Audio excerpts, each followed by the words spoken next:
Boa tarde, passando aqui para fazer um vídeo rápido, vídeo sobre o vetor gradiente, porque nós vamos precisar dessa terminologia, dessa notação para continuidade do curso, né? Então a gente vai precisar fazer essas definições rápidas. Vetor gradiente também traz informações muito importantes sobre a função, né? Então, vetor gradiente nada mais é, se você tem uma função diferenciável, nos pontos onde ela é diferenciável, você pode definir esse vetor. A notação é essa aqui. Esse símbolo aqui chama nabla. Então, quando eu coloco isso aqui, é gradiente de f. Alguns autores gostam de escrever grade também, mas a notação clássica é essa. Gradiente de f no ponto xy é simplesmente a primeira coordenada desse vetor é a derivada parcial da função em relação a x, tá? A derivada parcial da função em relação a x. Eu estou fazendo aqui no ponto genérico onde a função é diferenciável. E a segunda coordenada, todo mundo pode adivinhar, a derivada da função em relação a y no ponto, né? Então nada mais é que derivar a função em relação a y, primeira coordenada, derivar a função em relação a x, primeira coordenada, em relação a y, a segunda coordenada. Embora seja muito simples a definição, tem um propósito, é uma espécie de derivada, né? E você vai ver que ele carrega muita informação sobre a função. Aqui eu vou dar um exemplo, mas também eu quero falar o seguinte: quando você representa o vetor gradiente, por exemplo, se você tem aqui o ponto de coordenadas 1, 2, vou colocar assim, 1 e 2, aqui você vê que nós estamos aqui no domínio da função, né? Aqui no domínio da função, digamos que o ponto 1 e 2 sejam um ponto do domínio da função.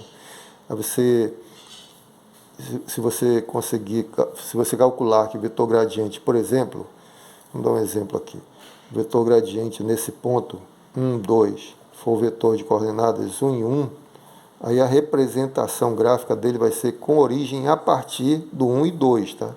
Então você representa a partir, você sabe que um vetor, ele encontra a representação em todos os pontos, em qualquer ponto do espaço, né?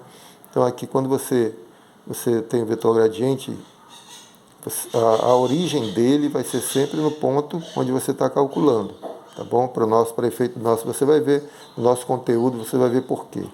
E aqui você tem assim, 1 e 1, vetor de coordenadas 1 e 1, está aqui o nosso vetor gradiente, tá bom? A representação é mais ou menos assim. Bom, essa representação gráfica, eu vou dar um exemplo rápido de como calcular o vetor gradiente. Por exemplo, se você tem essa função, vou escolher uma função polinomial por razões óbvias, né? A função polinomial é a mais simples, é uma função muito bem comportada, é diferenciável em todos os pontos, ela tem derivadas de todas as ordens, né? Então, vou escrever aqui 2y. Qual é o vetor gradiente? Aí você vai, vetor gradiente dessa função, simplesmente, quando você, aqui na primeira coordenada, você deriva em relação a x, você vai ter 2xy, e a segunda coordenada é derivada em relação a y, então vai dar x ao quadrado mais 2, não é isso? Derivada em relação a x, o y é constante, por isso que aqui dá zero.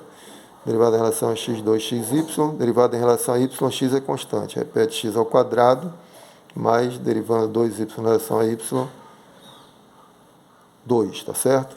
Primeira coordenada em relação a x, segunda coordenada derivada da função em relação a y.